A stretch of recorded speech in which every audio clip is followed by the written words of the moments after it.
Emotions ran high over day 2. What were the standout moments for both of you?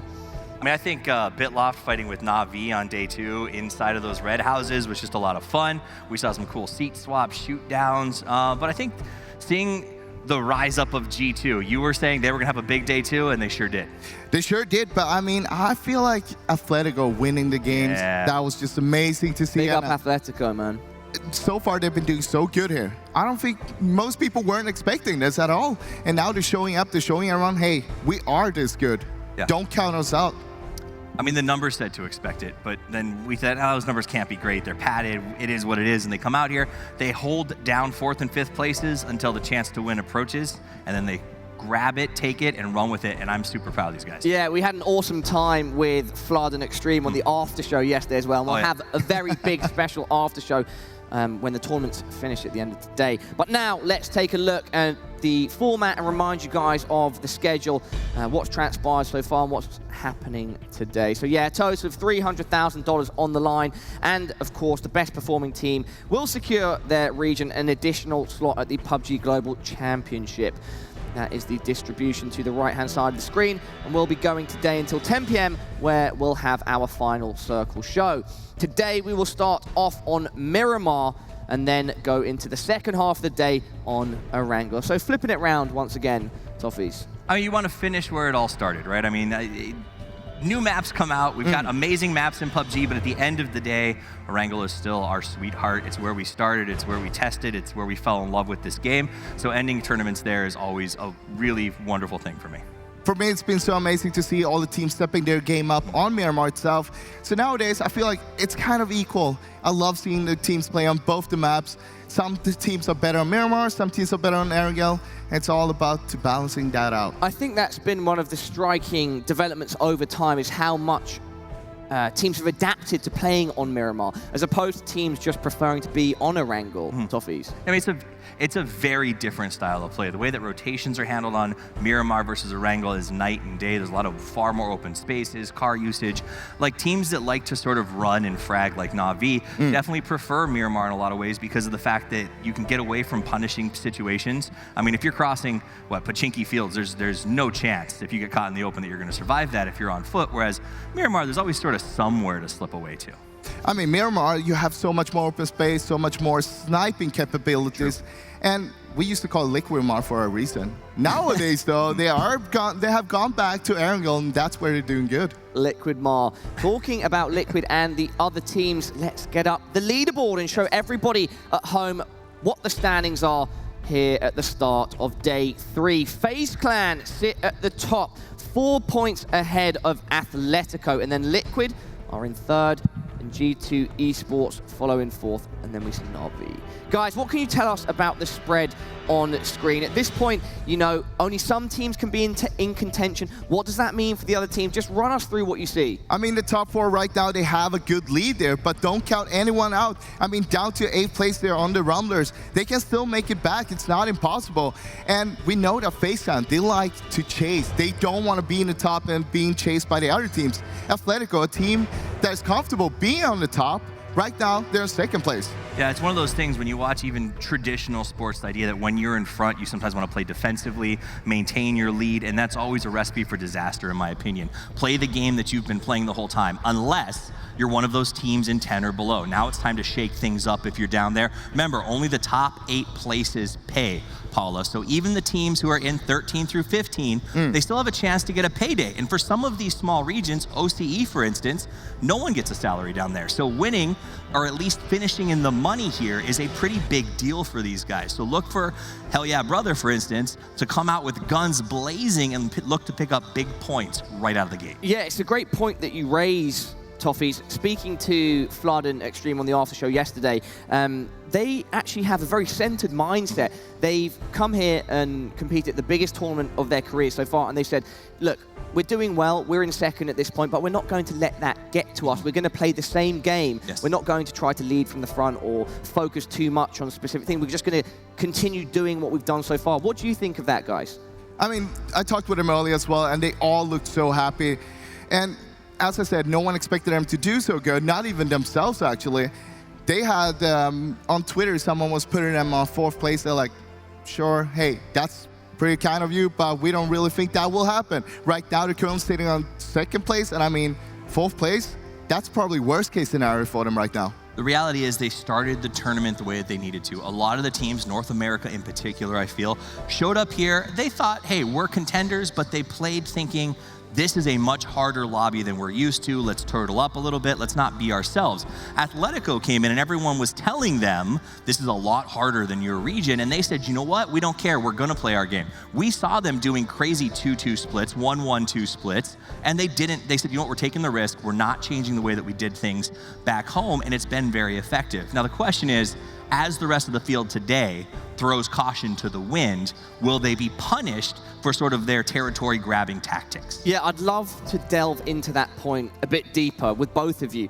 For the teams now that, I mean, it's either highly unlikely or impossible for them to get into top 8 or even increase upon that. Right. How does that change the dynamic of the matches? I mean, so there's 4 things that we're playing for in this tournament, right? Number 1, you're playing for 1st place in the trophy heist. Yeah. Number 2, you're playing for the extra spot for your region.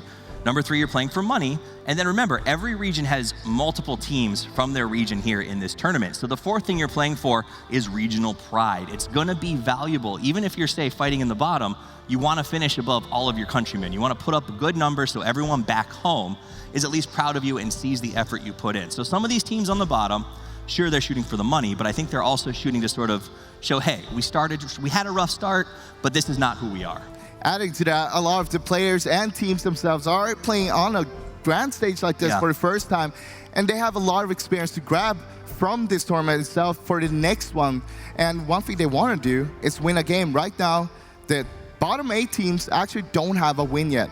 Grabbing a win, getting up on the stage, getting interviewed by Rachel, that's something you just want to experience yourself. I mean, I look forward to the day that I get to be interviewed by Rachel. Like, I mean, honestly, like players have said, this is a really cool experience, and you know they want to have it. Guys like Hell Yeah Brother, this is their chance to sort of get into that spotlight. You don't know if it's going to come again for them. On the other hand, you got guys like Luke 12 out of Atletico that was supposed to have land jitters, but apparently that's not a real thing for him. Indeed. Thank you so much, guys, for your initial points. Now we are going to head to a short break, and then after that, we will be ready with match 1 of the final day here at the GLL Grand Slam PUBG Classic.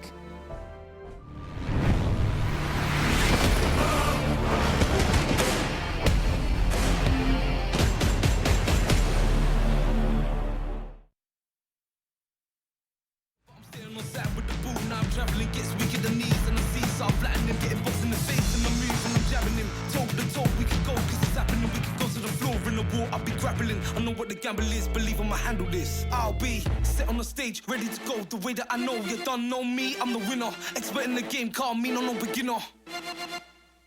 I'll be set on the stage, ready to go. The way that I know you don't know me, I'm the winner. Expert in the game, can't mean I'm no beginner. I've been there, I'm real. I've been into work when I'm ill. I've grafted, I've signed on, been laid off, been kept on, done cleaning, built vans, and I come on my night with paint on my hands.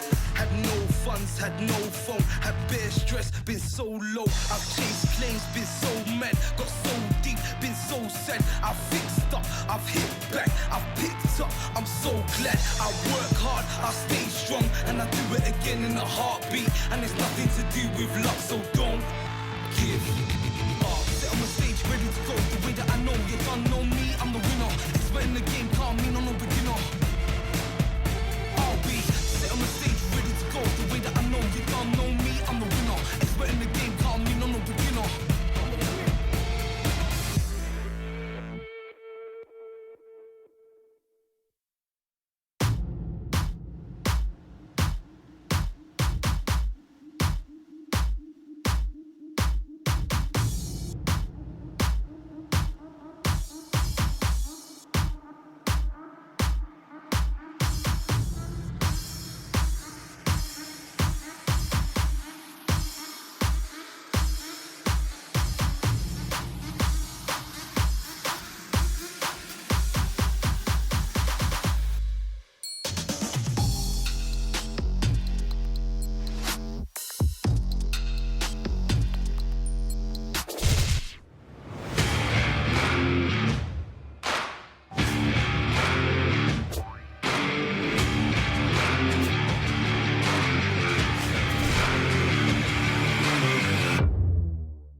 Ladies and gentlemen, we are ever closer to getting into that first match of the day. I am so excited to see how the teams fare with the extra pressure of it being the final day of the tournament. Either way, now I'd like to focus in on one of the teams that we haven't seen too much from over the course of the tournament, and also a team that I was lucky enough to run into when we were filming a video at the start of the day. Hell yeah, brother. Yeah, I mean, great name, great picture, gotta love the flesh, right? Hell yeah, brother. Hell yeah, brother. It's a great option, and these guys, I like them. They're sort of, to me, the OCE version of the Rumblers in a lot of ways. Sort of these perennial journeymen within the PUBG scene that have been working their behinds off, and I think they really deserved this opportunity. The problem is they're just not capitalizing on it right now. I mean, sure, it's the first time being in a LAN event like this. It's so much rougher than you can actually believe it is. When you come here, you have a mentality. Everybody picks you up on coming out on 16th place, and you're like, well, we want to do better than that. Yeah. But in the end, right now, they're having so much fun being here, and I'm so happy to see that. Yeah, I mean, they're having fun, but they're also performing relatively well. I mean, Chungy's been doing some great things. I think we've seen some glimmers of greatness. On the other hand, we also haven't seen, say, a good Yasnaya circle that favors them yet. We've gone to military a couple of times instead. So they've also sort of been chasing instead of being able to get something in their favor. You know what I mean? Yeah. And if you don't get the snowball running in the first place, it's hard to catch it afterwards and make it bigger. Absolutely. Now, I will say this. I love having this many OCE guys here because they are a heck of a lot of fun, They're both a in-game and out. bunch of funny dudes, right? Yes. Guys, I've been given a note in my ear. There is a grey Audi in the car park with lights on. Not sure who owns it, but I've been told if you'd like to save your car's battery, you can. I'm not sure if this is... There might even be keys inside it. So if you want to save your car, grey Audi in the car park. Sounds like if you want a new car, there's a grey Audi in the car park. Yeah. Keys inside. I'm not sure if this is a skit. I'm pretty certain this is a real thing. Yeah, grey Audi in the car park, guys. It's a real thing, and thank you very much. Yeah, please, if that's your grey Audi, go out, save it. Keys, lights on. Anyway, sorry, Toffees, for the interruption there. You were talking about Hell yeah, brothers, the feeling within the team. I mean, I think the team they're still just excited to be here, right? They're not going to be happy with the finish, but at the end of the day, the expectations were probably the lowest for them coming out of the OCE. And I know that the guys back home watching them play, the community there is very close-knit, and they're going to be loving the time that they're getting. And, you know, I also want to point out Chungy has been the #1 vaulter out of the entire thing. I don't know what he's doing, just jumping back and over fences, but he's vaulted like 50 more times than the nearest competitor. Yeah, as you guys mentioned, HYB are currently sat in 16th, in last place. When I ran into them downstairs, they said, yeah, hopefully we're just not going to come last. They're currently 13 points behind Singularity. There's a chance for them to improve their position a few spots potentially, Patrick. I mean, definitely. All you need is kind of a decent game. If you have a decent game, that's going to push you up. And I mean, we still have 6 more games to go, so anything could happen, even in the bottom. I mean, there's still a possibility that they could push themselves up into the money, into the top 8. I mean, they're finding them in the same spot as a couple of the North American teams. You know, you saw that video before we started where I said North America has to start strong and push the rock down the hill. OCE was in the same boat. You want to start with momentum, but these guys are now on the bottom, and they've got to push that rock back uphill instead. The task is Sisyphean, but it doesn't mean it's totally impossible. I hope that they come out strong. I hope that the NA teams come out strong. But right now, this is starting to feel very much like an EU experience. We will have to see. And now, we've got something pretty darn cool. We've got Rachel down on the floor or in the booth, ready to chat, I think, with some of our budding teams. Rachel, are you there? I am, and it's funny you say down on the floor because it is very high. Can you show them how high up this is? This is a little bit of an extra stress, I feel like, if you're one of these top-tier teams over here. Is it a little weird playing at this elevation? Yeah, look, it does get a little bit wobbly up the stage when everyone's walking up and down. It might shake the mouse a bit, but look, we've got a good view down here in the crowd, so hell yeah, brother! Yeehaw! A lot of people excited to see Hell Yeah Brother here, and big part of that, you got a lovely logo. You want to tell me a little bit about your style? Yeah, so our logo is actually McClutch is one of the PUBG members for OC, and we thought we wanted to bring him over here with us, but we couldn't, so we thought we'd bring his face over instead. The OC region sounds incredible. So you guys have so much personality coming out of there. The gameplay that you bring is a little bit of a different flavor. Tell me more about the region. What makes you guys special? Look, we're a bit sheltered from the other regions. The other regions get to have their LANs and all the things like that, which is good practice. In OC, our pro circuit is online. So that is a little bit of a different. We only get to verse each other, and it's good to get out here on the main stage. It's good to see Atletico smashing it in this tournament. We've been having a couple of problems ourselves, but we're hoping to iron them out today and try to crack into the top 10.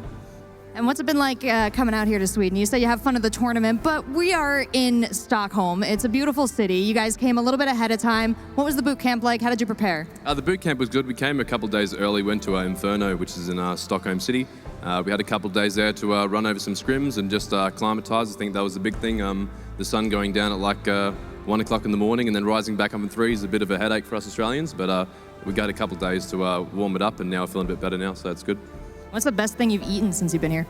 It's actually been a lot of good food at the hotel that we've been having, but I'd had to say the burgers. It'd be strange to say in Sweden, but yeah, I've got to tell the truth, so here we are. That's a really safe plate. You haven't tried the Skagen yet? I don't even know what that is, so... Oh, it's the tiny shrimp and the creme fraiche with the dill and the lemon? I haven't tried that one yet, but we'll have to give it a try after this, eh?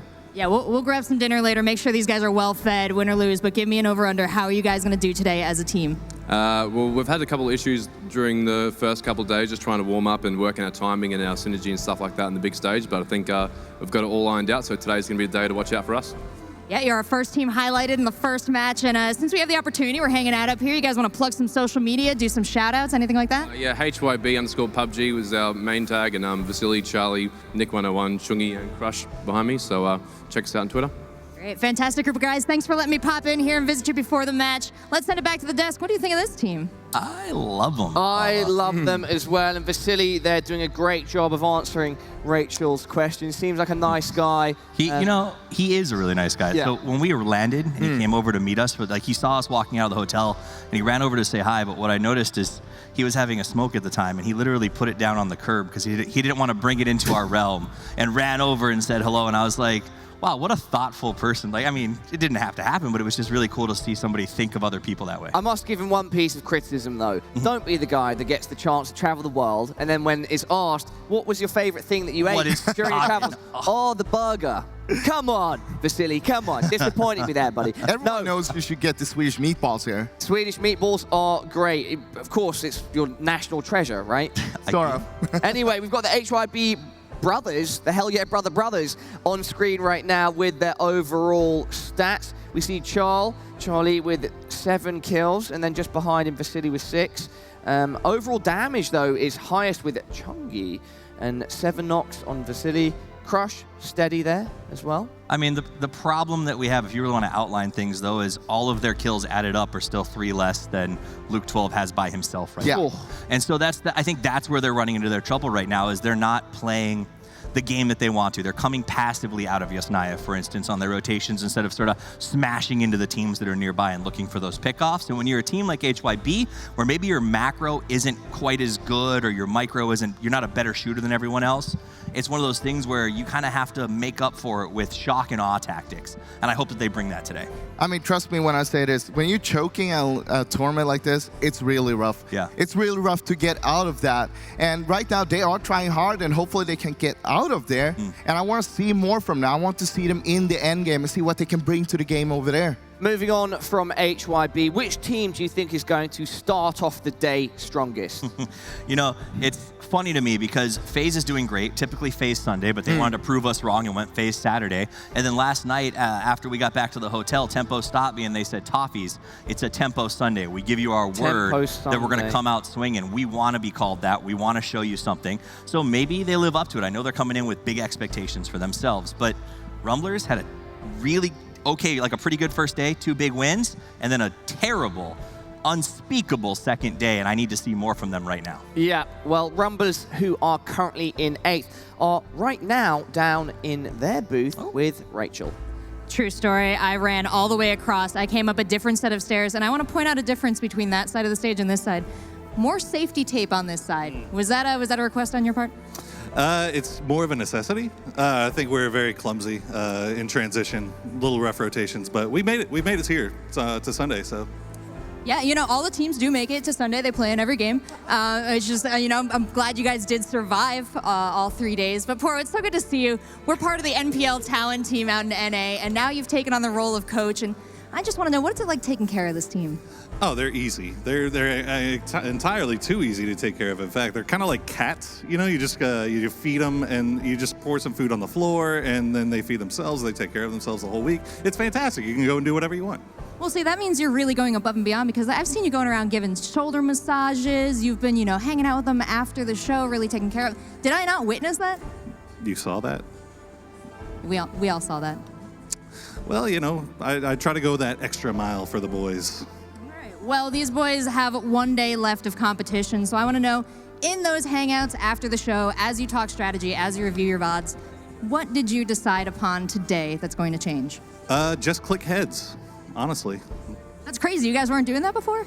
There was an effort made, but we were maybe clicking tummies and legs, but I really think we've narrowed it down to heads being the most effective thing to click.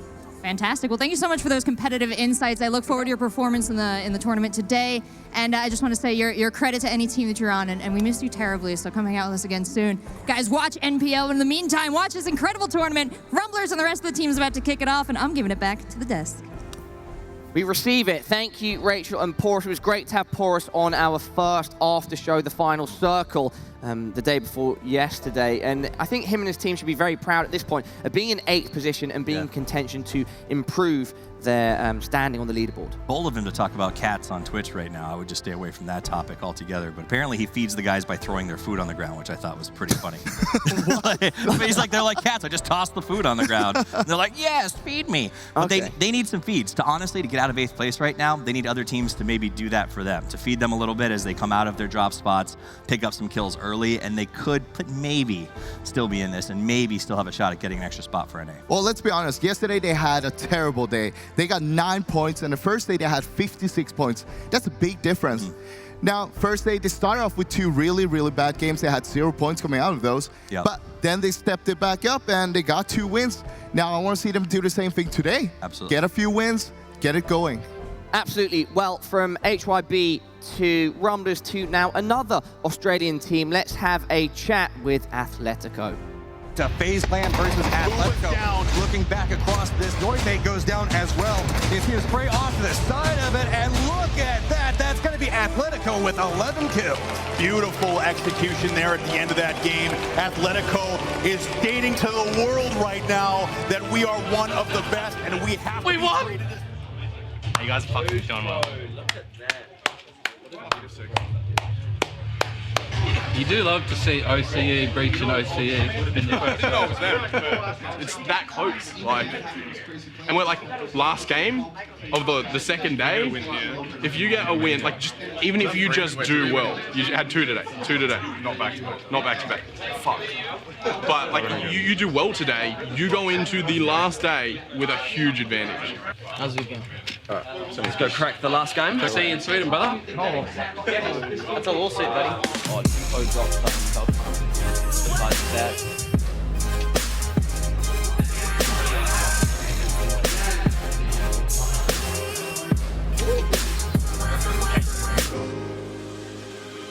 One more game, let's finish out strong. Yeah. Yep, play smart, no mistakes. People behind us. Shit behind us. Behind us. Outside the road. Yellow, bro, yellow, guys, priority. I just got headshot. They're gonna breach. Breaching. Can we drive? Breaching. Leave. Right over here next to a doozy, still on the hunt for Zoid. Zoidmate looking around the outside of it, walks right up into this, a doozy with a nice spray to take him down. Coming alive now. Did none of us see Navi pull up behind us? Okay, stop. That fucking play down the left side of the map was it, bro. What's your preference for Aaron Gell or Miramar? What, the map? Yeah. That's not bad, I think. We've been playing fine on both. I think ours is pretty balanced right now. We've had ups and downs on both maps. I think overall, we're more comfortable on Erangel. Enjoy yourselves. Thanks for talking, guys. He's a big fan now. Their first time. Huge fan. Wow. Enjoy, guys.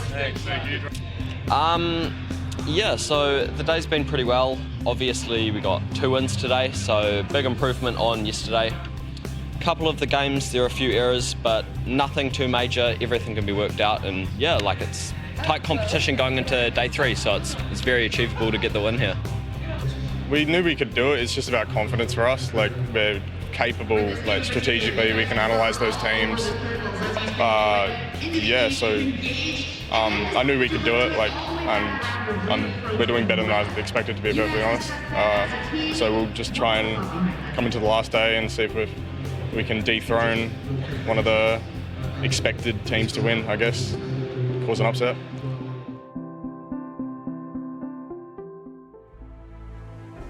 Let's see if we can dethrone, says Zoid. He's going to be looking at FaZe just above them, but I guess he means taking it to teams like Liquid as well, and other heavyweight names, and we wish them the best of luck. Guys, final thoughts before we get this match underway.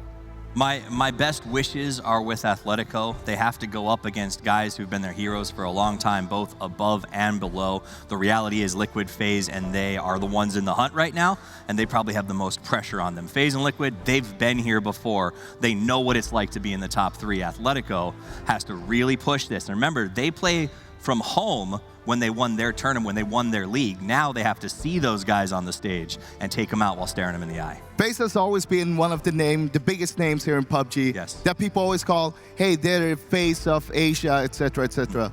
Can we start calling FaZe the Atletico of EU? Thank you guys so much for the help on this first segment of the day. Now, ladies and gentlemen, we are ready for the first match of the day. Crowd, are you hyped? Demand, Hypok, over to you. Thank you very much, guys. Yes, here we go. It's game time, ladies and gentlemen. What you've all been waiting for, the final day of PUBG action. The nerves are even with Michael a little bit. Just a little bit. But that's only because it's going to be so exciting. It is going to be We've actually got exciting. a series on our hands here. Miramar time to begin with, and we're going to be moving on to the final 3 of Erengel. What's going to happen? There's 4 teams realistically with a chance, but you know, we've seen Cinderella stories. Pittsburgh Knights are well aware of Cinderella stories at the last day at the PEL, and even Tempo Storm to an effect at the last day of the MPL as well. And if you want to go even further back, Incognito's qualification into FaZe Global Summit, all these guys have had some massive, mega final days. And it can happen. It can happen, and obviously we've all been backstage talking to the players, chatting with them. The nerves are definitely there. There is one thing. I was talking to Uber earlier, and he actually made a really interesting point. He actually said he's not happy that they're in first because they would rather chase them the last day. That is the FaZe Sunday, right? Yeah, they're used to chasing. At least they're posting these monster performances. But we should talk about that. And you know, the FaZe Saturday. Realistically, they could have had and should have had 3 wins yesterday, but Atletico stole 2 of them. And I mean, for a team like Atletico to say, yeah, we came up in the final circle against FaZe twice, regardless of the circumstances, and came out on top. I mean, Zoid even said in there that they're looking to have these little confidence boosts, and that's got to be a huge one.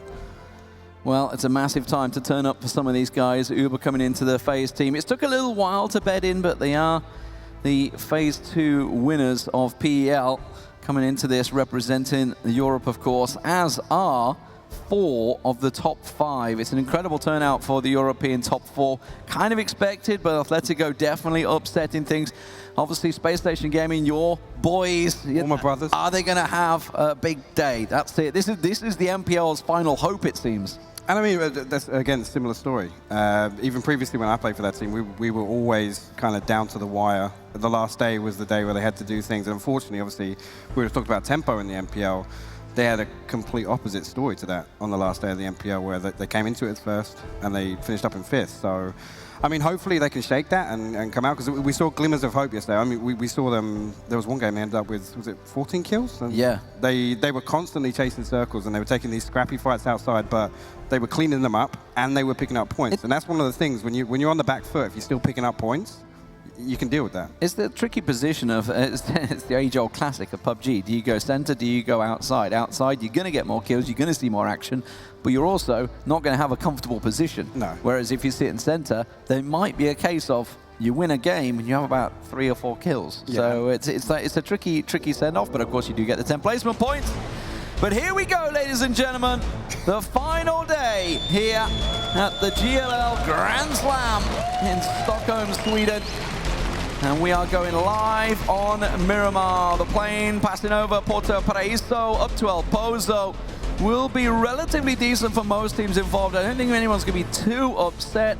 Long drop for G2, maybe up to the coastline of El Azahar. But outside of that, everybody will find their home. Yeah, and again, yesterday we had some interesting planes. There was some audible drops on Miramar, and that's, I mean, luckily we didn't see too many mishaps coming from that, but obviously SSG, one of the teams we just talked about, they're going to have their Pozo drop here. So they're obviously more rehearsed on their Pozo rotations than the South drop. So G2 made an adjustment. They've gone straight down South Porto Paraiso. It was arguably a long drop. You could make it to El Azahar, but obviously you're going to be floating through the air for about 2 minutes, so not ideal for looting. More rehearsed on their it does mean they're going to go down south side. We'll see how it works out. Hello, El Pozo up the top for Na'Vi. SSG also in there. Okay, Na'Vi are going to adjust back to La Cabrera. I was wondering, I was like, they were kind of like floating over Pozo. I was like, are they going to challenge game one? But no, everybody knows their place on Miramar. And this is the thing, I don't think in the first set of games today we're going to see any, big changes in terms of drop spots or, early rotations or looking to shut teams down. But actually, interesting, one of the things I want to talk about was the singularity camping of Liquid yesterday. And that was something interesting that actually set FaZe up to end up chasing all the way through to the second circle. But got the northeastern pop initially here, looking good for Cloud9. We've got Hell Yeah Brother, actually. This is not something we're used to seeing, is it? Yeah, Vasily, we just heard from him on the stage, but we heard from him earlier on as well. He's on his loot run. So we're actually going to be looting the same spots that we are looting in our region. So there's not going to be many changes there. It's all depending on if anyone wants to come along and contest. So we're going to find that out, I guess, in the scrims, but at the moment it doesn't look like we will have much contention. No, it doesn't look like they're getting contested at all, in fairness. They are quite happy because G2 have not gone El Azahar, and that was obviously the territory that they were kind of bumping heads with G2 a little bit in scrims, but outside of that, not really too much pressure. As you can see, the middle ground, that's really where the problems are, where there's the likes of Ghost, Cloud9, Singularity, Atletico, Red Canids, all kind of bumping in this area. I've spoke to Team Liquid about a circle like this before, and obviously this is, while you have Picardo, and it's great, you're in the center, because this sort of area, it's the same in PEL, there's so many teams spread around here, it is a nightmare for them to rotate. Yeah. Now, ordinarily, we would see them going deep over to the east and then north and run, but you got Tempo Storm there now. Yeah, and then this is the thing. This is where we like to see kind of I guess the mismatch between lobbies. Once we get these weird scenarios where teams cross paths, and again, just talking about earlier, Singularity yesterday, they looked hungry to camp Liquid's rotates on the way out of Picardo, and ultimately they didn't manage to shut too much down. But even that 30 to 45 seconds off your rehearsed rotation, I guess, can actually throw you off into phase 3 and onwards. Well, it's going to be tough rotates for Rumblers. I'm wondering where they're going to go. Na'Vi, though, this is great for Na'Vi. This is the opener that they need. They can just go straight across, straight to, say, water treatment. We've seen a lot of these circle finishing in and around water treatment as well. This is a kind of a common finish area. And actually, there's a couple of these compounds as well that, come phase 1, they're high traffic areas as well. People are obviously diving for these compounds that are kind of off to the east of water treatment, and even the ones down to the south, just coming north of San Martin. They're hot spots. You can sit there. You can get a lot of fire down on the vehicles transitioning past, and again, ultimately, that kind of shuts down second rotations. Well, there's a little engagement already. Cloud9, they are kind of split looting at the moment, but I just saw Profi taking shots towards Ghost. I saw Nerf. I don't know whether he was taking shots or receiving damage from Atletico up on high on the edges of San Martin. Of course, it's always the danger. If you're in that middle position and it is your loot drop, then you need to group quicker and quicker. Or do you go greedy? Do you try and take as much as the landmass as you can? And I think C9 is one of the teams we need to talk about today. And I think this is definitely a factor coming in today, whether or not they're going to have the confidence for these kind of, they need to assert some pressure early game, stop people from coming to, their area. Obviously, they're dropping somewhere completely different than they used to. As we do actually catch the Singularity and Team Liquid rotation. I tell you, this is a ballsy rotation. They are, okay, yeah, all right. They're going to pull up, they're going to check, and then they're going to scout, and then they're going to move again and go a little closer. This is pretty ballsy, because to drive straight north out of Picardo, you know that there's possibly 4 to 5 teams you're going to bump into. Yeah, and we actually saw Team Liquid and Singularity clash at the same compound that Singularity have gone to now, and obviously we had Rumblers come in with the third party, but it's looking like that's actually not affected their mentality today. They're still committing to the same pathing. They're going straight to Hacienda, and looks like it's going to be Team Liquid. They're going to get in safe because, well, Atletico and Cloud9 have both moved north. Ghost have kind of shoved it over a little bit. But G2, we talked about them. They were kind of dropping out of their standard position, and they have caught one out. They've also been knocked. Brexco done and flushed. Harold finish him off, and that means G2, the points chasers, 97 points, just 10 points off top, losing one early on, the first man down. Yeah, and it looks like the early rotation woes for Tempo continuing today as well. We've got a Crush actually looking like. Actually, Tempo have come all the way northwest here, past Junkyard, and actually Hell Yeah Brother on a huge split here, Lee. I'm intrigued what's going on in the north. FaZe look like they might bump into Space Station. Space Station are a pretty slow rotate, just more cautious of Na'Vi. Obviously, La Cabrera being their drop, and FaZe might run straight into them. Hell Yeah, though, Tempo very much taking shots on one another. Chung with the Kar98, seeing if he can land anything. Zampa's miles away, by the way. He's just finished off looting a crate way out on the Eastern Road. Textbook Zampa. He's miles off. But again, early game, this could be something that's going to, maybe switch their playstyle up a bit. If they get an Orm, if they get an M249, they're going to play a bit more aggro, and I think that really plays towards Tempo's strengths, which we haven't seen them demonstrate this weekend. Bitloft coming up on the South Road as well. May bump into the back of this battle at the moment. Red Canids also making the way across towards Minas Generalis. So this is all sort of happening on the south side of the circle. You can see Na'Vi is slowly coming in as our Space Station and FaZe on the north. So they're all just finding their positions. The Rumblers have finally come out of Commissary. They're pretty slow moving at the moment. Yeah, and again, it was a fast stretch for them. I'm not sure whether or not they had vehicles or anything to get straight to the loot spot, but one thing I do want to say is obviously SSG yesterday were rotating pretty late, and they're actually in front of a couple of teams. So I do want to see them get a bit further towards center, have an opportunity to take a central compound or a central position in phase 2, and really carry that fragging power from yesterday into today. It's something we noticed yesterday, right? They were very, very slow to react to circle changes. If it was a hard shift down south or north, they were kind of methodical about it, and then almost lost the compound because of it. So yeah. lost positional placement because somebody would just jump the gun ahead of them. And actually yesterday, the only circle we saw them rotate fast on was this western circle that we saw pop just south of Pozo with Central. And I mean, that's okay, but these safe wraps, you're never going to get yourself to a game-winning position in kind of phase 3, and ultimately you don't get the kills because of that, because you're nowhere near the action. Oh, there's FaZe. They're going further north, so whether they just caught a glimpse of Space Station up here or what, I don't know.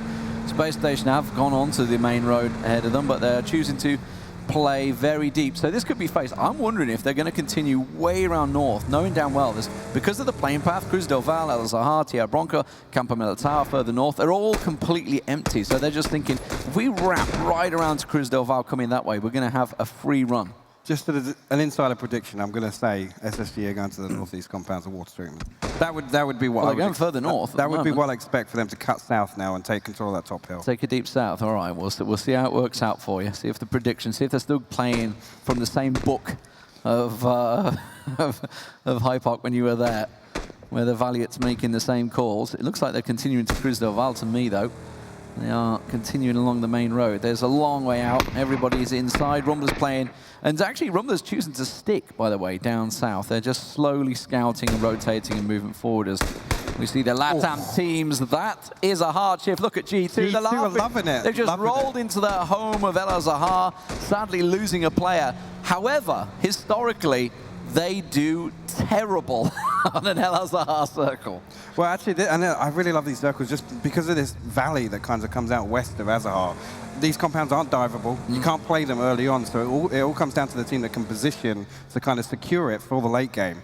But we're going to see a huge migration of all these teams coming in from the west side.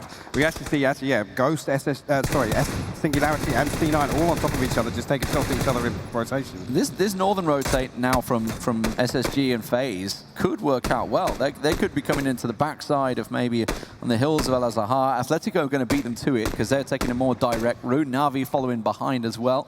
Singularity there, you saw them taking shots down on Cloud9. This is kind of positional play, but they're more, despite the fact they were pretty deep central position, they are way out on their side. That's a good return fire on Pome. Yeah, and I think Singularity just need to kind of turtle a little bit here. Just look for the safe kills and rotation. There's no point pushing out at this point, but they are actually positioned way far over to the west of this. So potentially they're going to look for a rotate, but again, if you see the volume of players around them, they've not really got many places to go. We've actually seen Team Liquid opt to take a wide wrap down to the south, and actually almost following kind of Rumbler's path from the southwest corner of the previous set. They were in Hacienda, so they've decided instead, because everybody's just gone straight across, and you can hear everybody clashing into one another, so it is going to be maybe a wise route, who knows? Rumblers are going to catch ahead of them. It depends where they cut in. Do they cut in at Minas Generalis, in which case we can see that Incognito are holding a pretty greedy spread around Graveyard Minas Generalis size. Yeah, we've actually seen Incognito and Red Cannons actually trading knocks back for the last like 3 minutes now. So they're just kind of feeling each other out. This is a removal of helmets and armor and whatnot, preparing for the late game fight. Quiet start to Sunday. 11 minutes gone, just Brexico down. A couple of knocks, but everybody else going to get revived. So it has been a slow, steady start. The Knights have just pulled in there, trading blows with Singularity in the distance as Rumblers find themselves a home. This is over on the southeastern side of the circle now, just sort of south of Bitloft. Now Team Liquid continuing to traverse way around the southern edge. FaZe, oh no, Space Station, they delayed at Tierra Bronca for whatever reason, and FaZe have got ahead of them. Yeah. Okay, they've gone for a 2-2. J-Sank's got ahead. Okay, J-Sank and Bahawaka down below. But FaZe are going to come right in behind him and split them. But this is one thing, though. Look how much ground FaZe have made up just by, not stopping so much and being more confident with this wrap round to the north side. No. Valiant and Hetero are going to go right past FaZe. FaZe are all pulling up. They see it as well. They're going into IT's compound. IT might see them. So they're going to go north. They're going to go straight past. Hetero gets across. He's going to take shots onto Valiant's backside in the buggy. He took the tire out, and that's put him in the field. So now he's open field. The rest of FaZe are on the hill. This is going to be a Turkish shoot. There we go. That is not a good start for Space Station. Hetero's actually pulled up as well, so I'm hoping he's pulled up in some soft cover in this terrain, and he has the option to get out. He is back in his vehicle, but actually the third party coming in from Atletico here as well. So they're very aware of these rotations coming in from the north late. J-Sank and Baja have also come north, so they're trying to join and back it up, but they realize he's lost, so they just can continue south. They know well aware that FaZe are behind them. And for Atletico, they've just watched that. They suddenly know we have FaZe Clan behind them, but that is another southern shift. Look at Liquid's rotation. It's paid off so well. And I mean, this is fantastic because they heard all that shooting. Obviously, I'm assuming they saw these vehicles passing them at Hacienda, wrap round to the south, and they've now come down to the point of the circle that's least congested because everybody went through that same pathing. Look at this valley, this northern valley. Ghost Gaming up there with Cloud9. But you've got Na'Vi, Atletico, and FaZe. I mean, this is a massive open valley, this road. It's no man's land.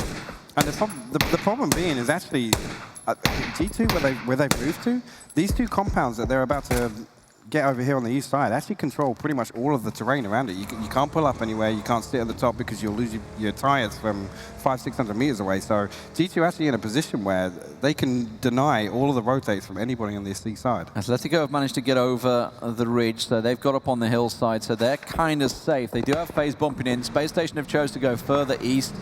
Looks like FaZe are going to maybe turn. This path will put them right into the back of the Atletico. Team Liquid, they see Waikikamuka from Incognito. He gets taken down. Ibi will catch him out on the rotate. That was a wide spread, remember, from Incognito. They were greedy across Minas Generalis. No support for Waikikamuka there. No, and I don't know if this is intentional in leaving two players north of Minas. Right above FaZe Clan on El Azhar. This is not inside the circle, by the way. FaZe have to still get up the hillside as the Na'Vi, but they are seeing FaZe Clan down below. And they also have Atletico across the ridgeline that will be staring right at them. And actually, Atletico moving straight into the compound that G2 were occupying. So, again, spot on scouting here from Atletico to identify that and get across as soon as G2 had rotated. G2 go deeper. Space Station still not inside. Cloud9 still trying to find the way in. The same with the Knights down the south side. So 4 teams still trying to find an angle of some way, a clear path to get inside the circle. Yeah, and actually Jukesy on the south side of the Incognito split, he's going to have all 4 of the Knights pulling up on him right now. And this is the problem with running this split. If a team is rotating together and they decide to pull up on you, there's nothing you can do as a solo. I mean, he's taking shots. I'm not sure about that.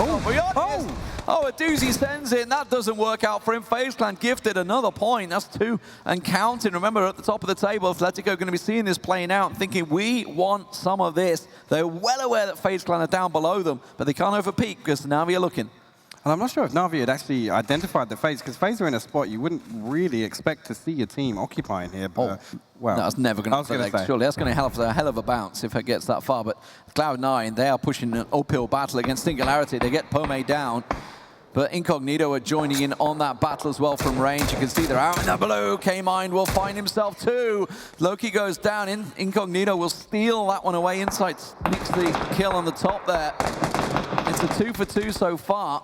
As Atletico back over the other side, they have FaZe Clan pushing the hillside next one. We're going to try and keep our eyes on exactly what's happening because the circle has shrunk very much onto centering onto the junkyard. As Cloud9, they've got themselves inside. They've got all 4 back on their feet. This is looking good for them.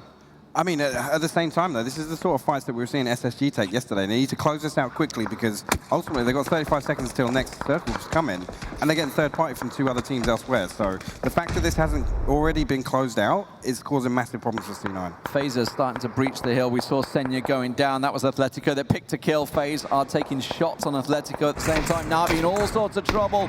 Just down to 1 as Vestalos has been down as well by Drassel from range. Singularity, they've been exterminated by Cloud9. They'll be the first team down on the edge, but they've still got a long way to go. This circle is brutal shift for everybody involved. Yeah, and the foot rotation they need to take now east ultimately is going to be Tempo and Incognito trying to kind of pinch them into this valley. As we do actually see Liquid getting hand-delivered. They're benefiting so much from it. Space Station, they've just got a knock on Chris. That takes G2 possibly down to 2 if they can get the finish there. I'm not too sure if they can get the flush, though. Meanwhile, FaZe, here we go. Nades up onto Flood. That's coming straight towards him. Extremes took a big hit. That nade continues to follow through. This is a battle for the top 2. With Na'Vi going down, this could be pivotal. Uber going for the push. Extremes just got the heal off in time and gets back up and gets him down instantly. And immediately takes some shots as Aitzi tries to go for himself. A bit of a play around the side, but he takes the fight. He has to back away. Space Station are getting involved in this fight from long range.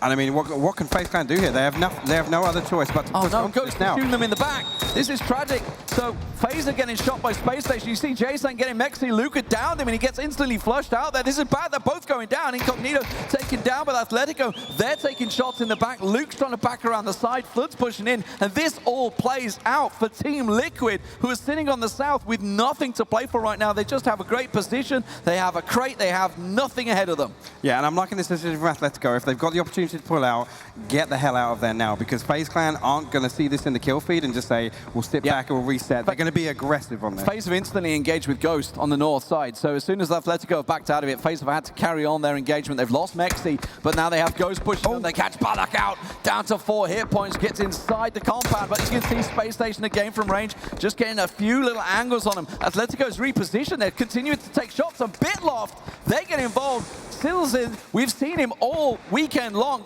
handing out some perfect shots. Now he gets involved, and that takes Uber down. I mean, this is not looking great for FaZe Clan now because Atletico have managed to get out. Obviously, we've got Liquid occupying the south side, not really contested by anybody. But this fight with FaZe Clan and Atletico is obviously the first and second position. So whoever comes out on this now is just going to bank the 3 placement points come top 8. FaZe down to 1. It's just Fuzzface. He's in all sorts of trouble. He's getting pushed. McCoy gets around the smoke behind the back of him. They're both in the blue, trying to see what they can find. Anything comes out of the smoke? No! Fuzz goes down. FaZe are out 14th place. Now back down the south because Liquid are engaging with the Knights, and it is tip for tap back and forward. Ibby goes down, Reels will catch him out, but Team Liquid will eliminate the Knights and pick up the kills. I mean, this is just working out so perfectly for Liquid now. Obviously, as well with this shift as well, we jump on board. Actually, that's Tempo Storm and Hell Yeah Brother. Cloud9 and Red Canids also engaging on outside. So Cloud9 have been eliminated by Red Canids. Hell Yeah Brother go down. That's Tempo Storm finishing them off. We have fights all around the circle. We knew it was a brutal shift. It was going to force them to fight. And again, it shrinks onto the junkyard. So Bitloft, they're loving life right now. Team Liquid have managed to get everyone back on their feet. So they've only lost the beats so far, looking to try and take some serious points away from FaZe and Atletico. But actually, we've got the race on now for this southern compound in Junkyard. If Team Liquid can identify that this is unoccupied right now, before the Rumblers do, because it looks like Rumblers are trying to move in as well. That's going to be huge for them. This compound in the south of Junkyard is going to be able to clear everything out on this south side. Gemty and Samty, the brothers from Finland, moving in. They're going to get themselves into the compound now. They beat the Rumblers there. The Rumblers see it happening. Atletico took shots onto James. Don't know if anyone's got that crate either, but Jason Kapaha Waka go down. You hear it in IFX's voice.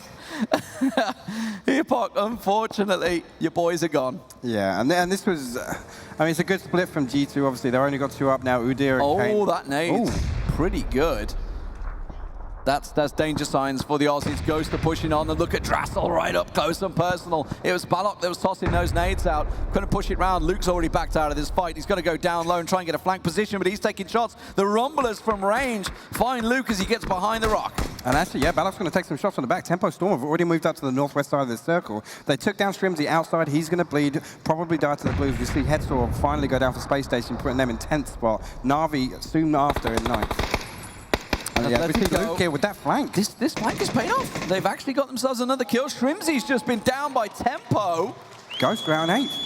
And Flood gets the other, and Ghost just dropped. They thought they had them surrounded, but the Aussies deliver again, and with a little help from Tempo Storm up on the hillside. That's the danger. This is one big dip. It's a bowl, basically, into the middle of the junkyard, so everybody around the side is now going to fight amongst themselves. Yeah, I mean, Rumblers right now in a great position to take out G2 and occupy this east side, but beyond that, there isn't really a good spot to crash the junkyard on. So James went back and he looted the crate. James with the Vector again. We see what you're doing, James. You're trying to get ahead of the meta. I see what you're doing. You're trying to say, I was the guy that played that in the tournament. Oh, okay. Rumblers, they had, what, 6 points, 7 points yesterday? Yeah. It was not a good day. No. This is their time to maybe try and shine and get back in it. But this, one thing is, they've kept Lost alive. And we talked about this a number of times yesterday, where Lost dying first really impacted this team. They've kept 4 up with 7 teams left alive, so hopefully they can do something with this. We actually have Luke actually pushing towards Tempo. Sorry, Luke 12 from Atletico, but... Ladies and gentlemen, your boy Dre, that's his third grenade thrown this entire tournament. There's the fourth as well. Your boy Dre is just padding his stats out right now. He's been the least amount of nades thrown. I don't know whether he's just like fighting against the meta and just saying, no, I will not throw nades, or whether it's because he died first time in the first 2 games, but he gets Luke down. He doesn't need the nade. The top fragger for the Aussies has gone down. Flood trying to hold the little off angle down low, catch them out. Is it going to work? He puts the damage into Miluk, but doesn't manage to take him down. And your boy Dre, well, looks like they're going to try and surround him. I mean, actually, this third party is still coming in from G2 here, so Flood hasn't got a lot of options in terms of peeking over onto Tempo Storm. Yeah, nothing they can do. That's Atletico, but they got themselves a placement point out of that. 7th place, a couple of kills. So it's just going to keep being very close between them and FaZe Clan. They've managed to gain, what, 1-2 points on FaZe there overall. It's down to Team Liquid now. They've picked up 5 kills already, and they're starting to hunt those placement points. I think it was only a 10-point gap between 4th place G2 as well. We shouldn't forget about them in 2nd place. But Bitloft, oh my word, it's a reversing challenge. I don't think I've ever seen that work out, but Rusty Zero does make it play, and he gets the second one down. Meanwhile, up on the hillside, Tempo Storm will get engaged by G2. I mean, I said it, there's no good way to crash Junkyard, but I guess that's the best way you can do it. It's just like, I've seen some weird crashes in my time, but going in reverse, I guess that's going to work out for you. Sometimes you just got to send it, and they did. He's in there, so Bitloff now have themselves a neighbor to worry about. This is one of the problems that I said. Rumblers were in a great position to shut down the east side of the circle, but they've allowed G2 to get this wide split along this. Actually, yeah, with Udyr on a knock onto Dre, as Tempo have to run in the open. Yeah, he's going to run across. He's got himself a little tree to hide behind, but that's about all. Not a great deal for him. Sharky's managed to make it down. He's got down into the junkyard in behind Harold's building. So Harold might have himself a neighbor moving in. Not too sure how happy he's going to be about that, as he manages to back away. Okay, Sharky's just going to smoke it off and cover off the room for a little bit of safety for Maluk to get down there. And Maluk should join him. So now G2 on the edge, Rumblers on the edge, Team Liquid in the southern compound. Oh, that was a lucky bounce. Wasn't sure where it was going. He got Maluk though on the way in, Ragnar did. So that takes Tempo down to 1. Yeah, and I mean, this is the problem with obviously having the split that Bitloff have. They're occupying all 4 corners, and ultimately Sharky's got in here. Whether he can do something with it is another story. He's holding the angle, Sharky. Is Harold who goes for peak? Okay, he's just going to try and sell it. Tries to sell it with a nade. He doesn't sell. He doesn't fall for it. He actually pushed it. Nice play from Sharky. Didn't quite work out, though. Read it well.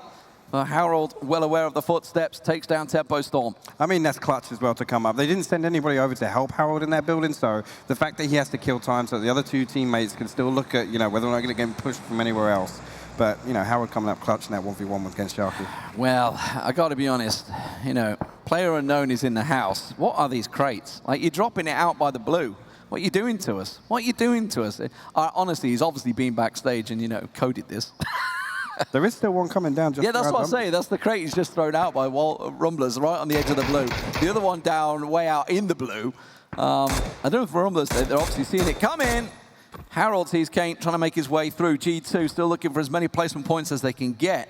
You can see closing the gap on Atletico. I mean, G2 have done well to pick up some kill points, though, throughout this. Just from being kind of playing this passive, obviously the SSG kills were fairly free in rotation, but the fact that they've managed to stay up here and they're still active in the kill feed is really impressive. There's no way in for them, though. Look at the line. G2 have to make that move, that play. Rumblers, okay. Microfry's going for it. Everyone's going shooting for them. it. Yeah, everybody's shooting Kane. I'll be surprised. Rumblers take a couple of shots onto Bitloff. That actually bought Kane a little bit of time, but Silzin will get him down. Odia's the last man standing as well for G2 now.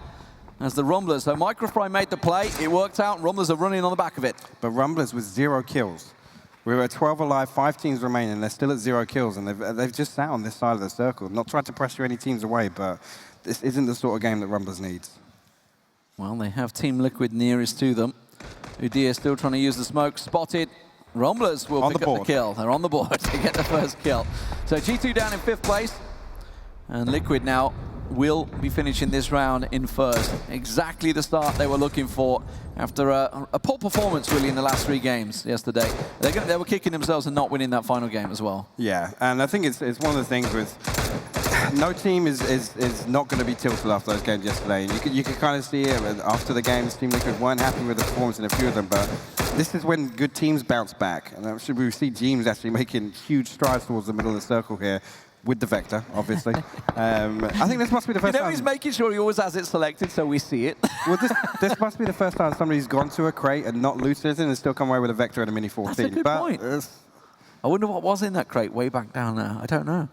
Because, yeah, he stuck with it and stuck with a Mini. So maybe it was, I don't know, M249. Didn't fancy it? Yeah, I'd take the Vector. I mean, it'd be the AUG. You got to go for the AUG, surely. I don't know. Don't know. It's not the days where, you know, you used to go to the crate and used to be Car 98. You'd be like, really? You don't remember the Tommy gun? The Tommy gun used to be the Tommy gun. And the VSS. I remember. Oh my word. Well, that's a grocer. It wasn't that great. It was further south. I think it should be looted now by now. But he went back and got obviously the gear out of it. The Rumblers are going for it. Okay, Microfy. This is going right in towards James as well. Bitloft. We shouldn't count Bitloft out, by the way. They could pick up some decent points here. They put a lot of pressure onto Na'Vi yesterday on Erangel as well. So we expect it to play out when we hit Erangel between Na'Vi and Bitloft. So they are one of the highest placed teams for LATAM region. It was M249. There you go. Just got a glimpse of it. Thank you very much, observers. Always on point. Rumblers still trying to get in point, but Harold and Gemty sees them in the smoke. And it's almost the flag now. As soon as that smoke goes down, everybody shoots it. Yeah, and I mean, this setup from Team Liquid right now, they still obviously got 2 people down at the compound, but James' position actually allows them to control the entire center of the map. And obviously, Samty and Gemty can pressure anybody that's going to come towards James. Lost caught in that. He's going to be gone, and no way they're going to get a revive on him. So that's going to be 1 down. Microfry caught out Samty. That's a big nade. James catching Waldo mid-air there. Oh no, they're all falling. Rumblers, they were just sitting too passively outside the circle, and they're looking like to fall here. Waldo, the last man now alive. Don't think he's going to get the revive on Microfry either. No, and I mean, right now, just needs to sit and wait for somebody else to fight, but it doesn't look like anything's going to kick off until this final circle pops, to be honest. Okay, so Team Liquid realistically have a better angle on this, but Bitloft look like they're going to kind of send it. Gemty's moved up. That gets him in position. So now James has gone right up close. But he doesn't know about Rusty Zero. Still in here from the red cannons. Oh, he just took a big blip. Oh, he's going to get straight shots into the back of James. Goes down low. Silzin actually saves him? Are you kidding me? James gets away with murder there. Silzin's going looking for kills, though. He wants to find the rest of Team Liquid. Goes around the side. Don't forget, Waldo from the Rumblers is still alive. James gets himself healed up. I cannot believe he survived that. He had no business walking away from that, but Silzin actually saving James's life. Oh, Molly's down on Waldo. I don't know if that caught him. It looked like it was pretty close. He's forced to back away from this one as the shots return. But Team Liquid, James is starting to flush through now. He's starting to go building to building and try and work his way across. Mini 14 now in hand, looking to Waldo. Waldo's got nowhere to go. Everybody knows where he is. It's the blue that steals the kill away. James, you got the blue on your back. You can't take a hit. He can't get through. Oh, he can't get through. The blue's going to kill him. Oh, no, James. Oh, no. What a way to go. Gemty and Samty, the brothers from Finland. No, you're not going to get the revive. You just try and pick up the pieces, see if you can steal away the meds. It's Team Liquid, 2 members versus 3 members of Bitloft. I mean, right now, that actually puts Team Liquid on the back foot, but Bitloft not actually taking the opportunity to push out and pressure the last remaining members of Team Liquid, so it's going to be interesting to see how this one plays out. Smoke's down, but Gemty holds the angle. Samty down low, so they're trying to smoke off the one that they knew and try and give themselves a position around there. I'm not too sure if that's going to work out as they try and hold it. We saw Samty going huge yesterday as well, delivering a massive performance of 8 kills. Tries to get the spray down, caught out, he gets taken down. Harold, now it's all on Gemty. Surely in the 3-1, the headshot comes in, and Bitloft will take it. They get themselves the win. Team Liquid in second. I mean, a great awareness there from Bitloft to swing back round. Perfect timing, but I mean, that death for the blue. James going down to the blue there was huge, really damaged their chances, and ultimately he was in the best position to kind of capitalize on that final team fight. Well, they sat in the junkyard from very much the start. It kind of went to them, but it's one of those games, but they were proactive. They had Tempo Storm crash in their compound. They had Red Canids crash in their compound. They had G2 trying to push up on them. They kept fighting them and keeping them at bay. They deserved the win in the end. They kept all 3 alive. Just losing the 1 man to the Red Canids push. I think the weird push. The weird push, yeah. I think actually, yeah, it's good to see these guys pick up a win. We've seen them active all weekend. It's one of the teams that there was a lot of questions over Bitloft coming into this competition, but yeah, actually showing up, they can come up solid in the final circle against a team like Team Liquid. You can't really fault them for that. Well, I've commentated Tilson before in the Wingman tournament, the GLL Wingman tournament, which is the duos tournament they had, and we spotted him there, and he had some monster performances in that game. So I'm not too surprised to see him performing now in a squad mentality. Well, he actually came into this as literally the highest performer, miles ahead of everyone, right? Miles ahead in the region. So, yeah, actually fantastic to see him deliver that on the main stage here. Yeah, absolutely. Right, now where does that put them, I wonder? Because we were talking about it at the top of the show. If a team were to come into this and have some monster performances, we know that Team Liquid are now in first place. We know that it's moved them ahead of FaZe Clan and Atletico just by the fact they had the kills and the placement points, that's put them up there. But with Bitloft picking up a win like that, what's it do for the region? Do we see some craziness starting to come out from some of these teams? Remember, you know, there is that extra slot. Yeah, there is. And that means a hell of a lot to the LATAM region, as well as obviously PL and MPL, that's a given, but it would be giving them the 6th slot. Whereas you think in a LATAM and Oceania, it's giving them like the 3rd slot in there for the Global Championships. There's lots. There'll be a dream come true. This is going to be a wild day. This is going to be a wild day. I'm really looking forward to this. I mean, I'm kind of tingling myself now. I'm going to get excited about some of these games, how it's going to play out when we get over to Erangel. But all credit to Bitloft, you know, as you say, we saw them engaging in a 4v4, a wild 4v4 yesterday against Na'Vi, and coming out on top. But this is it now as well. With them moving towards this, you know, below 4th on the leaderboard is a cluster, and now we could have another team that's in the mix that could just completely throw other teams off. Well, we'll find out how it works, ladies and gentlemen. Let's go down to the big stage. Rachel's with Bitloft. Thank you guys so much. I'm here with Ragnar, and Bitloft has had a great showing throughout the weekend, but hasn't managed to secure a victory until now. So talk to me a little bit about how you've seen your team grow over the course of the weekend. I mean, the first day, we were like so scared of another teams, but we were gaining like confidence slowly. And yesterday we had like 3 Miramar games. No, 3 Miramar games that made us like more confident. So as a team, we were so prepared for today, and I think we are gonna be like we want to end like top 5. So that's our goal. Well, preparation met luck in this match. Not only were you feeling more prepared than ever, but the circle was giving you some love as well. Early on, you guys found yourself in the junkyard compound, a nice little spot, but you kept getting crashed. Talk to me about your team communication and what you were thinking in those moments.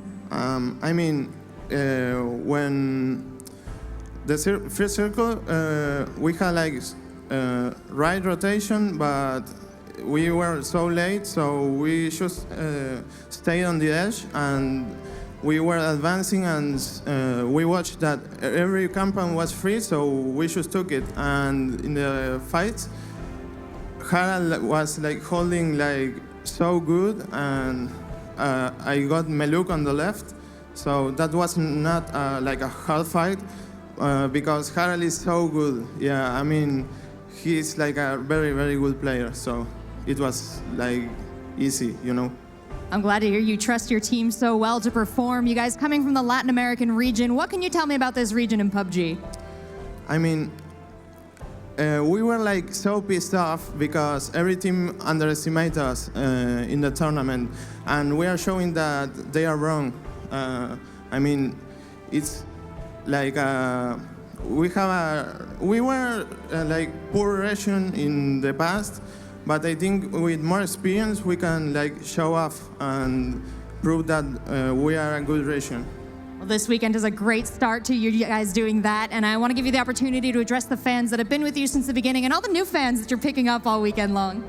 I mean, thank you all for the support, and you can expect more from us in the future. And I want to shout out Iguin, who is the best car of Brazil. Please go ahead, do your shout outs, and if you'd like to address them in your native language as well. No, that's it. Just Iguin that he's the best car of Brazil. Fantastic. Well, thank you so much for the interview. Back to you guys on the desk. Great stuff. Thank you, Rachel and Ragnar, for that interview.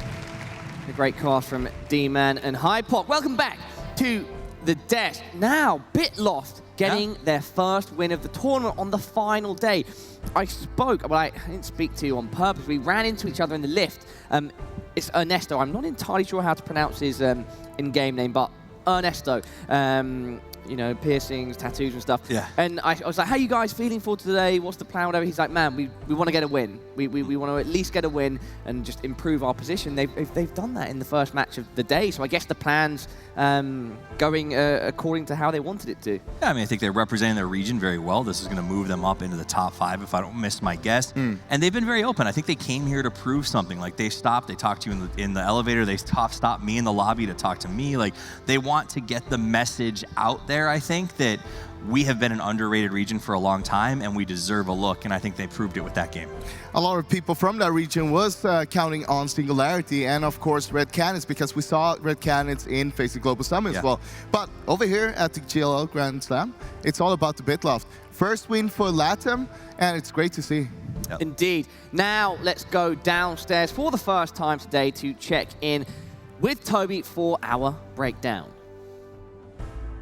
Thank you, Paul. The final day, Latin American region is on the board as well. And what I want to take you into this time around is the start of the game. We're just moments before Circle 3 pops, and we have a very, very specific area of the map that we want to keep our focus on here. We have a road going through the valley from the area of Hacienda over towards El Azahar. Really, really difficult area to first off drive through, and most importantly, to cross. We have a split right now of 4 teams on the northern side and a solid 12 teams down south. You have an area where the majority of the circle is down south, so most teams down here are betting, hoping that if it comes to it, the circle shifts, we have a bigger chance of getting the circle on our side than if going north, because you want to be on the right side from the bat of it. So by the time the circle pops, boom, hard shift down south. Now the teams up north, they're in similar spots right now, but how they've gotten here and what they can do from this spot right now is very, very different. Atletico, if we go back just a little bit, they have been here for a while. They have had a chance to scout further forward and see what's available over on the other side. In the meantime, FaZe and SSG, they have been running side by side, fighting each other off all the time, delaying their rotations, meaning they're going to come into this one completely blindfolded. No info to go for whatsoever. And on the western side, the 4th team, Na'Vi, same situation for them. They were late on their rotation. They came in far from the west, stayed on the side. Shift didn't go their way, and now they have to make an equal rotation in, completely blind. And what we see here is what solidifies these 3 to 4 teams in their play styles. SSG, if they can avoid taking a fight early game, they will do that. They will rather go into a spot where it's arguably harder to play from, with the chance of getting a couple of circles gifted later on. They make their rotation down towards the western side in an area where you kind of once again will have to cross that valley, same type of valley, but they want to postpone that. They want to have a chance of making a play later. Atletico, they have the scouting. They've seen what's available. They're going to cross over immediately. FaZe, on the other hand, they say we have no info. We cannot just blindly push this. We will play off of our fragging power. We'll stay on the edge. We'll take the fight to it. And once Na'Vi comes up and says hello on the hilltop, we can roll a little clip here and see exactly the terrain they're going through. Such a steep hill. And you could say, sure, Na'Vi, they have the info. They can look down towards FaZe. But FaZe, they're saying, Na'Vi, you have to cross eventually. We'll be sitting here. We'll be waiting for you. And there's no way in the universe that you guys are coming over to the other side of this road. So what Na'Vi has to do, make the traverse all the way back towards the western side. Doesn't work out for them. Becomes a hard game for all of them. Sometimes you get those circles to shift away from you. In this case, it happened for all 4 teams, unfortunately for them. But there's, of course, more games to be played today. Paula, that's it for me. Back to you. 5 more games to be exact, Toby. An amazing breakdown, as always. Guys, we can get the scoreboard up now from our first match of the day and see exactly what took place. Bitloff with a healthy 20 points in first, 12 points to Team Liquid, which is definitely going to get them into first place. Tempo Storm in third, 9 points joint with Red Canids. Tempo, good for them to get some points on the board. I mean, it's good news for everybody that FaZe Clan and Atletico both went out on the right side of the board, right? We're at that point in the day where we're looking to always be who's on the left, where's the left side of the board at. So them losing points early is good news because there's a lot of space opening up, but Liquid, I think, was the big winners here. Yes. Kills, putting those points on the board, and that's what Liquid likes to do, is they grind little by little by little until it's impossible to catch up, and that's what they're doing right now.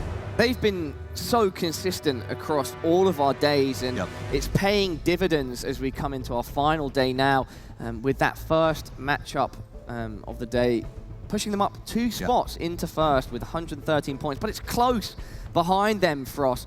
109 for FaZe, 107 for Atletico, and G2 with 104. It's still super close on the top there, and still, like Bitloff, for example, they were aiming for top 5. We heard that from Ragnar just now.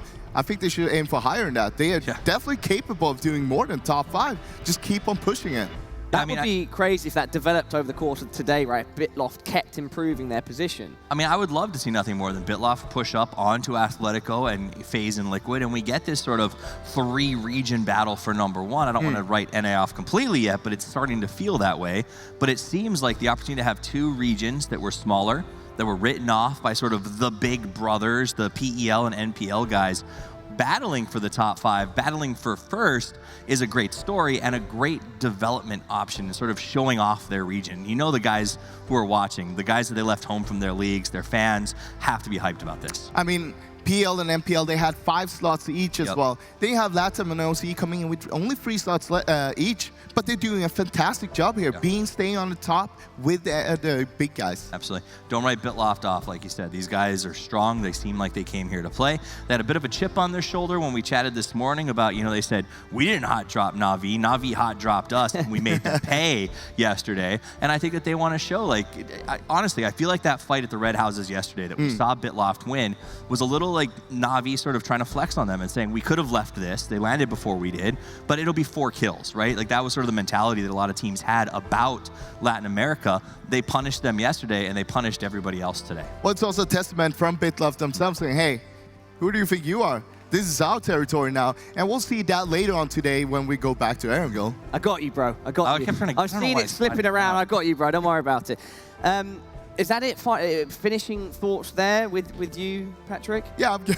Good stuff. No, I was just double checking because we are ready for a break now. Thank you so much for your input. I think one of the big takeaways is that at this point, with 5 matches to go, we've got some people leading the front, but there is no clear winner at this stage. Everything is up for grabs, and let's see how it develops over the rest of today. Do not go anywhere, ladies and gentlemen. We'll be back with Game 2 after this short break.